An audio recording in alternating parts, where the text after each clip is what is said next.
Dresden, 1943. The bombing had come like judgment from above.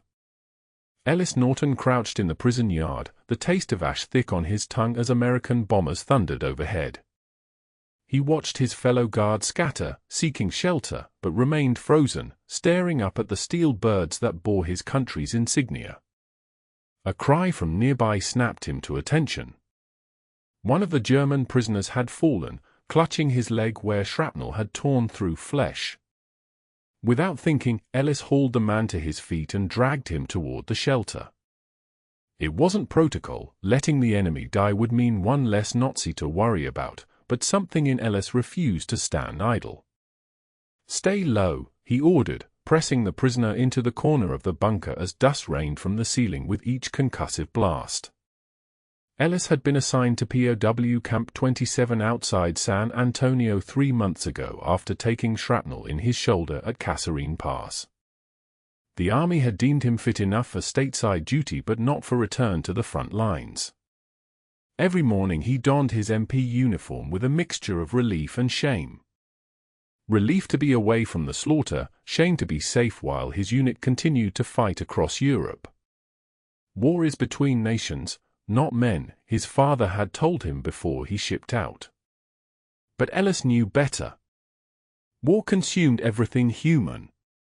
The hatred had to be maintained, cultivated.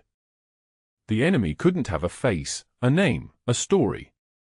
That was how you survived. The all-clear sounded, and Ellis emerged from the shelter, squinting against the Texas sun. His hand instinctively went to the wound in his shoulder, a constant reminder of everything he'd seen. At 25, Ellis felt decades older, his faith in humanity surgically removed on North African battlefields. Later that week, Ellis drew night guard duty at the camp hospital. Most of the POWs were Wehrmacht soldiers captured in North Africa, with a handful of officers being held until they could be properly processed. Ellis paced the quiet hallway, lamplight catching on the wire-reinforced windows. His footsteps echoed against the tile floor as he made his rounds. A soft sound from one of the rooms halted his patrol. Ellis paused outside the door, listening.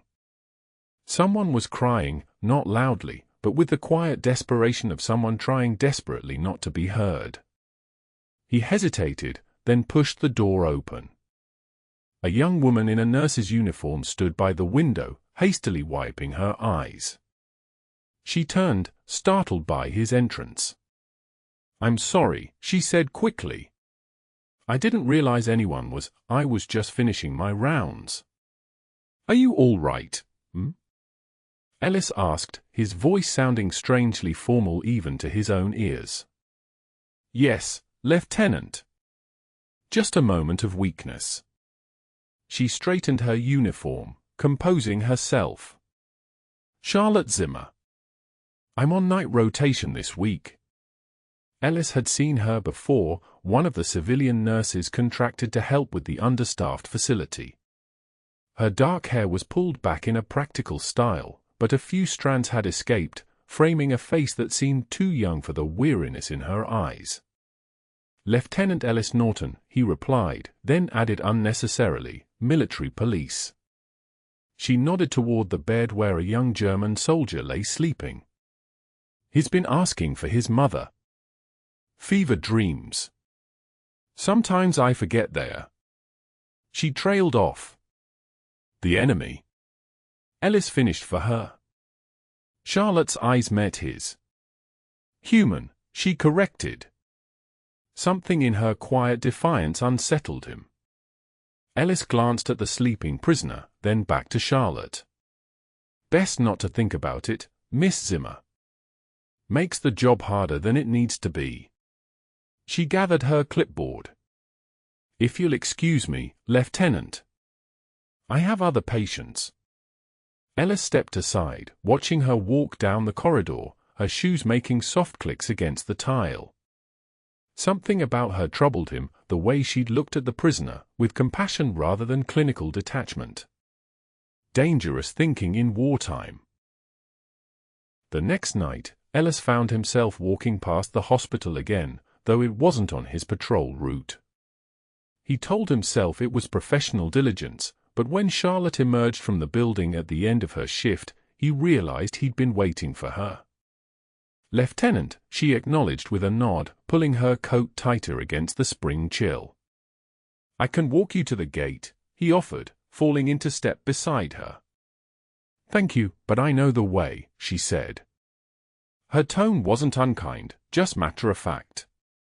"I didn't mean to offend you." "Yesterday, in the ward." Charlotte slowed her pace. "You didn't offend me.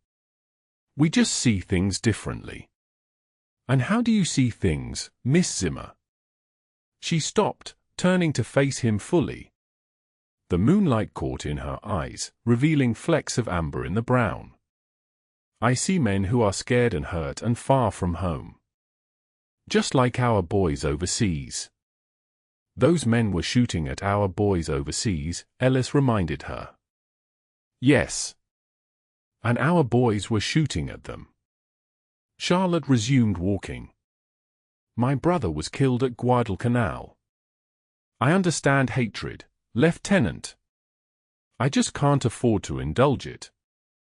Ellis fell silent, unsure how to respond to her quiet revelation. They walked the rest of the way in silence, but it was a different kind of silence than before, not hostile, but contemplative. At the gate, she turned to him. "Good night, Lieutenant Norton." "Ellis," he said, surprising himself. "My name is Ellis." She offered a small smile. "Good night, Ellis." "Good night, Charlotte." He watched her walk toward the staff parking lot, a solitary figure under the Texas stars. For the first time since North Africa, Ellis felt something crack in the shell he'd built around himself, a hairline fracture in his certainty about the clear divisions between us and them, right and wrong, friend and enemy. The following week brought a new arrival to the camp hospital, a German officer named Klaus Müller, captured in Sicily. Ellis had been assigned to guard him during questioning, as intelligence believed he might have valuable information about German deployments in Italy. Müller was different from the other prisoners, proud, unbroken, his eyes carrying a quiet intensity that put Ellis on edge. When the camp translator struggled with Müller's regional dialect, Ellis was surprised when Charlotte stepped forward. His saying his unit was moved from Sicily 2 weeks before his capture, she translated smoothly. "The information you're asking for would be outdated." The intelligence officer looked at her with surprise. "You speak German, Miss Zimmer?" "My grandmother was from Munich," she answered simply. After the questioning, Ellis found himself alone with Charlotte in the corridor. "You didn't mention you were a translator as well as a nurse." "They didn't ask." She organized supplies on her cart. "My father moved here from Germany as a child. We spoke it at home before the war." Ellis studied her. "Must be difficult now. People look at you differently when your name is Zimmer." She met his gaze directly. "Some question your loyalty. Do they have reason to?" Her hand stilled. "I love this country, Lieutenant. That doesn't mean I hate everyone who wasn't born here." Before Ellis could respond, a commotion erupted from one of the wards. They rushed to find Müller standing, swaying slightly, confronting one of the other guards who had his hand on his sidearm. "He needs to be in bed," Charlotte said, stepping between them. "He's running a fever of 103. The guard scowled. "The crowd tried to grab my weapon." Ellis surveyed the scene quickly. Müller's face was flushed with fever, his hospital gown damp with sweat. "Stand down," Ellis ordered the guard. "I'll handle this." Reluctantly, the guard backed away. Ellis turned to Müller, speaking slowly. "You need to return to bed. Now." Müller looked at him with unfocused eyes, speaking rapid German. Charlotte translated quietly, "He thinks he's back at the front. He's saying his men need cover fire." Ellis hesitated, then placed a firm but gentle hand on the prisoner's shoulder. "The battle's over, Captain," he said, guiding him back to the bed. "Your men are safe." Something in his tone seemed to reach Muller, who allowed himself to be led back to the bed. As Charlotte administered medicine, Ellis caught her watching him with an unreadable expression. Later, as they walked through the quiet hospital, Charlotte said, "You lied to him. About his men being safe." "Sometimes a lie is kinder than the truth," Ellis replied, surprised by his own words. "Besides, we don't know they aren't safe." "That's not what they teach you in the army, is it? Compassion for the enemy." Ellis's jaw tightened. "No, They teach us to kill them before they kill us." Charlotte stopped, turning to face him fully. "Then why did you help him tonight?" The question hung between them, unanswered, as they stood in the dim corridor.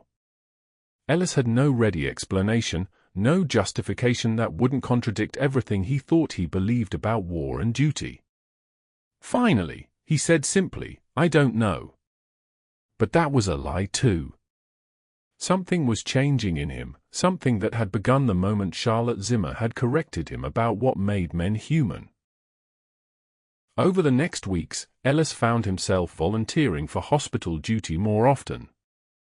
He told himself it was to keep an eye on Muller, who was recovering slowly from pneumonia complicated by battlefield wounds. In reality, it was the moments with Charlotte that he sought, their conversations in the quiet hours, the way she challenged his assumptions with quiet certainty.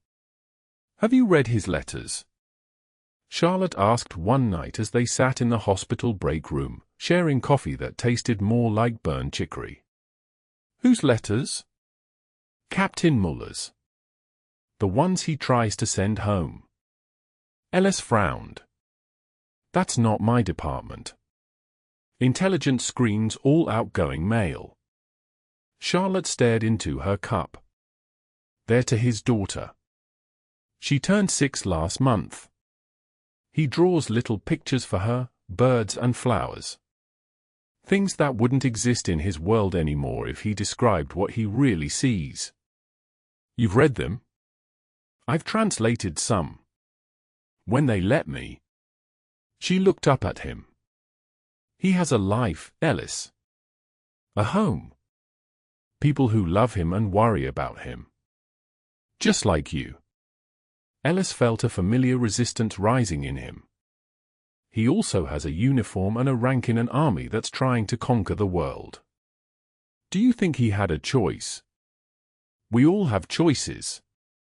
Charlotte was quiet for a long moment. "My father came here in 1919, after the last war. Germany was broken. There was no food, no future. When this war started, his brother, my uncle, joined the Nazi Party. Not because he believed in it, but because he was afraid. Because he remembered hunger." She looked at Ellis directly, her eyes clear and challenging. "What would you have done if you'd been born there instead of here? Can you honestly say you would have been brave enough to resist?" The question struck Ellis like a physical blow. He had no answer that didn't feel like a lie. In the silence that followed, Charlotte reached into her pocket and pulled out a folded piece of paper. "This is the letter Captain Muller wrote yesterday. It won't make it past the censors." Ellis hesitated, then took it. The letter was in German, unintelligible to him except for a child's name at the top, Elise. "What does it say?" he asked. Charlotte's voice grew soft. "It says, 'My dearest Elise, today I saw a butterfly outside my window. It reminded me that beauty exists even in the darkest times. I am being treated well. The doctors are kind, especially one nurse whose heart is as big as the Texas sky. There is an American guard who reminds me of your Uncle Friedrich, stern at first glance, but with gentle hands when he thinks no one is looking." Ellis felt his chest tighten. "He wrote that about me?" "Yes." Charlotte took the letter back, folding it carefully. Ellis, I've been asked to write to his family. Officially, through the Red Cross. To let them know he's alive. Ellis stared at her, understanding the risk she was taking by telling him this. Charlotte, that's... I know what it is, she interrupted. But I also know what it means to wait for word that never comes. My brother's body was never recovered. We lived in that terrible space between hope and grief for months.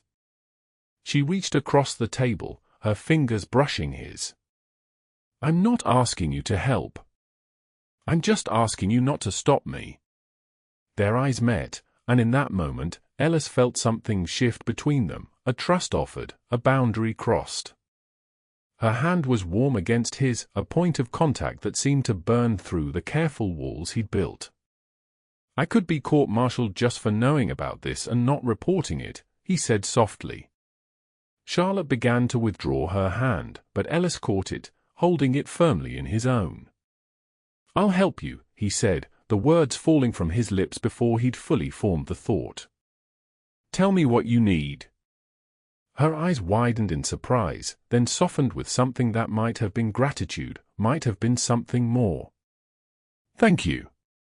That night marked the beginning of their conspiracy, a small act of humanity in a world gone mad with hatred. Ellis began carrying letters for Charlotte, using his position to bypass certain security checkpoints. She would translate Muller's letters, and Ellis would ensure they reached the Red Cross contact who had agreed to forward them to Germany. In return, when rare letters from Muller's family arrived at the camp, Ellis would intercept them before they went through the full screening process, bringing them directly to Charlotte, who would read them to the captain during her rounds. It was dangerous, foolish, even. If caught, Ellis faced court-martial, possibly prison. Charlotte could be charged with espionage. Yet each letter safely delivered felt like a small victory against the senseless brutality of war. One evening in late summer, Ellis found Charlotte in the hospital garden, sitting alone on a bench beneath a live oak. He sat beside her without speaking, feeling the weight of the day in the silence between them. They're transferring him, she said finally. Captain Muller. To a camp in Oklahoma. Ellis nodded. He'd seen the orders that morning. They're consolidating some of the facilities. Freeing up manpower. He gave me this. She opened her hand, revealing a small wooden carving of a bird in flight. He made it from a piece of the splint they used for his arm. Ellis studied the carving, impressed by the delicate craftsmanship. It's beautiful. He said it's a swallow. They return home every year, no matter how far they've flown. Charlotte closed her fingers around the carving. He asked me to keep writing to his family. Ellis looked out across the garden, where evening shadows stretched long fingers across the grass. Will you? Yes, she said simply. Will you still help me? He turned to her then, studying the face that had become so dear to him over these months, the quiet strength in her eyes, the compassion that seemed to radiate from her very being. Charlotte, the words caught in his throat. How could he explain what had happened to him? How his certainties had crumbled, how his understanding of duty had transformed into something more complex and human. Instead, he reached for her hand, enfolding it in his own. Yes, he said. Whatever you need. She looked down at their joined hands, then back to his face. Something passed between them, an acknowledgement of feelings neither had dared to name. Ellis, she began, but was interrupted by the sound of approaching footsteps. They separated quickly as another guard rounded the corner of the building. Ellis stood, nodding a formal greeting to his colleague. Lieutenant Norton, Colonel Briggs is looking for you, the guard said. Something about transfer orders. Thank you, Corporal. I'll report to him immediately. Ellis glanced back at Charlotte. Good night, Miss Zimmer. Good night, Lieutenant, she replied, the formality a shield for the intensity of the moment they'd shared. As Ellis walked away, he felt the weight of his conflicting loyalties pressing down on him. His duty to his country, his oath as an officer, these had once seemed so clear, so uncomplicated. Now they existed alongside his growing feelings for Charlotte and the sense that in helping her, in treating Muller with dignity, he was serving a higher principle than blind patriotism. The next morning, Ellis was called to Colonel Briggs's office. The colonel was a career army man with a reputation for doing everything by the book. Lieutenant Norton, Briggs said without preamble, you've been requested for a special assignment. Ellis stood at attention. So, we're sending a contingent of high-value POWs to Camp Alva in Oklahoma. Intelligence wants someone they trust to oversee the transfer. Your name came up. Relief washed over Ellis. A routine transfer, nothing more. I'm honored by the confidence, sir. Briggs leaned back in his chair.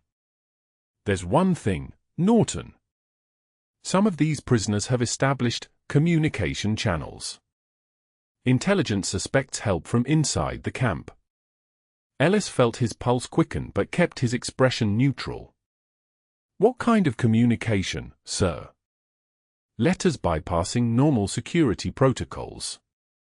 Nothing damaging to the war effort, but still a breach of regulations. Briggs fixed him with a steady gaze. Any ideas who might be involved? No, sir, Ellis said, the lie bitter on his tongue.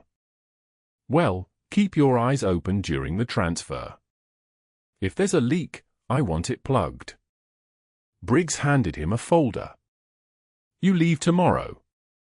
10 prisoners, including that German captain from the hospital. Ellis took the folder, his mind racing. Yes, sir. I'll handle it personally. That night, Ellis sought out Charlotte in the hospital records room, where she was working late. He closed the door behind him, speaking in a low voice. I've been assigned to Muller's transfer detail, he said without preamble. And Briggs knows someone's been helping with unauthorized communications. Charlotte paled. Do they know it's us? No. Not yet. Ellis ran a hand through his hair. But they're watching. We need to be careful. She nodded, absorbing this. When do you leave? Tomorrow morning. I'll be gone at least a week. He moved closer, lowering his voice further. Charlotte, I've been thinking. After the war. She looked up at him, her eyes questioning. After the war, he continued, when all this is over, I'd like to take you to dinner. Properly. Without having to look over our shoulders. A smile spread across her face, transforming it. Are you asking me to wait for you, Lieutenant Norton? I'm asking for a chance, he said simply. To see what this is between us, without a war getting in the way. Charlotte stepped closer, close enough that he could smell the faint lavender scent she wore. I think I'd like that, she whispered. For a moment they stood there, inches apart, the air between them charged with unspoken emotions. Ellis wanted nothing more than to close that distance, but footsteps in the hallway reminded him of where they were, of the risks they were already taking. I should go, he said reluctantly. We leave at 0600.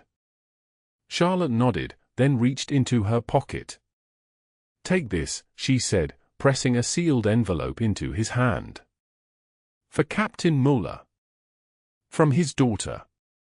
It arrived yesterday.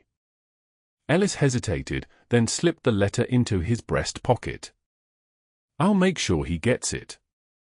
Be careful, Ellis, she said softly. You too. He allowed himself one brief touch, his fingers brushing her cheek.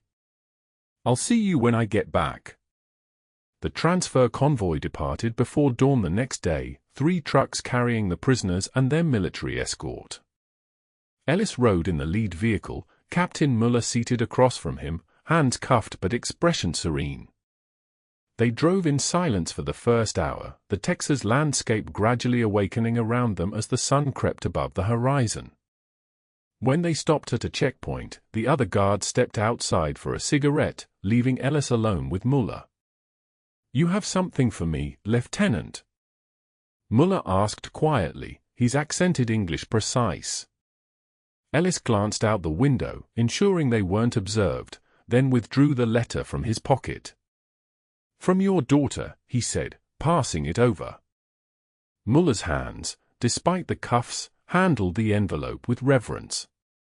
"Nurse Zimmer told me what you've done. For me. For my family." His eyes met Ellis's. Why? It was the question Ellis had been asking himself for months. Why risk his career, his freedom, for an enemy officer? The answer came to him with sudden clarity. "Because this war will end," Ellis said slowly. "And when it does, I want to remember that I remained human throughout it." Muller studied him for a long moment, then nodded. "Jay, this is the most difficult battle of all." The convoy reached Oklahoma without incident, and Ellis oversaw the transfer of prisoners to the new facility. As Muller was processed, he pressed something into Ellis's hand, a small folded paper. "For Nurse Zimmer," he said. "And for you." Ellis nodded, tucking it away without examining it. The return journey felt longer, the empty trucks rattling over rough roads as Ellis's thoughts turned constantly to Charlotte. He'd been gone only 4 days, but it felt like much longer. Something had changed between them before he left, a line crossed, a possibility acknowledged. When Ellis finally returned to Camp 27, he was summoned immediately to Colonel Briggs's office. His heart sank when he saw the stern expression on the colonel's face and the intelligence officer standing beside him. "Lieutenant Norton," Briggs said, his voice cold. "Major Reynolds has some questions for you."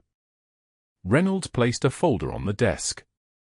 "We've been monitoring communications from this camp for some time, Lieutenant. Particularly those involving Captain Klaus Muller." Ellis stood at attention, his face betraying nothing. "Yes, sir." "Interesting case, Muller," Reynolds continued. "High value. Well-connected family in Germany. We've intercepted several letters to and from his family that bypass normal security protocols." Ellis remained silent, his mind racing to Charlotte. Had they already questioned her? Arrested her? "What can you tell me about Nurse Charlotte Zimmer?" Reynolds asked, watching him carefully. Ellis met his gaze directly. "She's a civilian nurse assigned to the camp hospital. Speaks German. Good with the patients." "And your relationship with her?" "Professional, sir." Reynolds smiled thinly. "Professional. I see." He opened the folder, removing several photographs. These were taken by camp security over the past 3 months. Ellis looked down at the images, he and Charlotte in the hospital garden, walking together on the grounds, sitting in the break room. "Looks rather friendly for a professional relationship," Reynolds remarked. Ellis's jaw tightened. "Sir, if there's an accusation being made, I'd like to hear it directly." Briggs leaned forward. "We know someone's been smuggling letters, Norton. We know Nurse Zimmer speaks German and has access to the prisoners. What we don't know is how the letters are getting out of the camp. With respect, sir, I don't believe Nurse Zimmer would do anything to compromise security." Reynolds slapped another photograph onto the desk, Charlotte handing something to Ellis in the hospital corridor. "And what about you, Lieutenant? Would you compromise security?" Ellis felt the blood drain from his face. The photograph was damning, though not conclusive. He had 2 choices, deny everything and hope they lacked definitive proof, or confess and try to shield Charlotte from the worst consequences. Before he could answer, there was a knock at the door. A secretary entered, handing Briggs a telegram. The colonel read it, his expression changing subtly. "Major Reynolds," he said, "I need a moment with Lieutenant Norton." "Alone?" Reynolds looked displeased but complied, leaving the room with a final warning glance at Ellis. Briggs waited for the door to close, then sighed heavily. "You're a damn fool, Norton. You know that." "Yes, sir," Ellis replied, seeing no point in denial. Briggs tapped the telegram. "This just came through from Washington. Captain Muller's father is a prominent industrialist with connections to anti-Nazi resistant circles. Intelligence has been using the letter channel you and Nurse Zimmer established to pass information." Ellis stared at him in shock. "So? Did you really think we didn't know? We've been monitoring every letter. Allowing them through when convenient, blocking them when necessary." Briggs stood, pacing to the window. The operation was classified. Need-to-know basis. And you, Lieutenant, did not need to know. Ellis struggled to process this revelation. Then Charlotte, the Nurse Zimmer, was approached 6 months ago by intelligence officers. She agreed to help establish communication with Muller's family, under strict supervision. Briggs turned to face him. "What we didn't anticipate was you, Norton. You weren't part of the plan." Relief flooded through Ellis, followed quickly by confusion. "Why tell me now, sir?" "Because the operation is concluded. Muller's transfer to Oklahoma was part of it." Briggs returned to his desk. "And because I need to know if your relationship with Nurse Zimmer will be a problem going forward." Ellis straightened.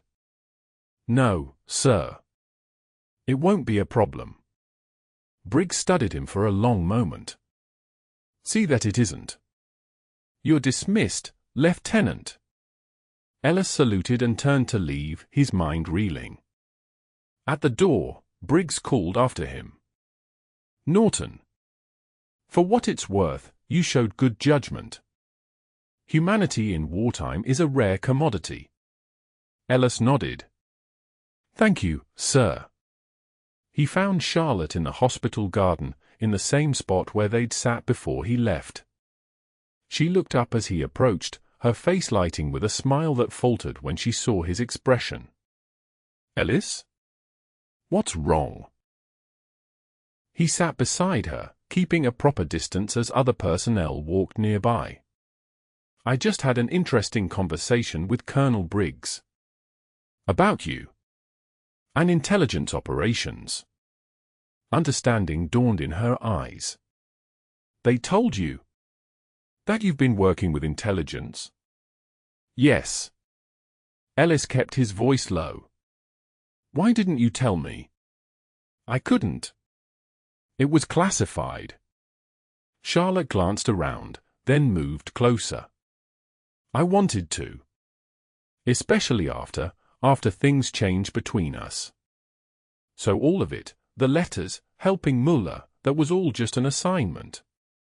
She looked hurt by the suggestion. "No. I was approached because I was already helping him. Because they saw I had compassion for these men, regardless of which uniform they wore." Her voice softened. "Just as you did." Ellis absorbed this, the pieces falling into place. "And us? Was that part of the assignment too?" Charlotte's hand found his, hidden between them on the bench. "Ellis Norton, if you believe that, then you don't know me at all." He looked into her eyes, seeing the truth there. "I want to know you, Charlotte. All of you. When this war is over." "It might be a long wait," she said softly. Ellis felt Muller's folded paper in his pocket. He withdrew it, opening it carefully. Inside was a simple drawing, 2 swallows in flight, returning home. "Some things," Ellis said, showing her the drawing, are worth waiting for. Charlotte smiled, her fingers tightening around his. Yes, they are. 60 years later, an elderly Ellis Norton stood in the garden of his Texas ranch, watching his great-grandchildren play under the sprawling live oak. Inside, Charlotte was preparing lunch, her movements slower now but still purposeful after all these decades. Their daughter, Marie, approached with a box she'd found in the attic.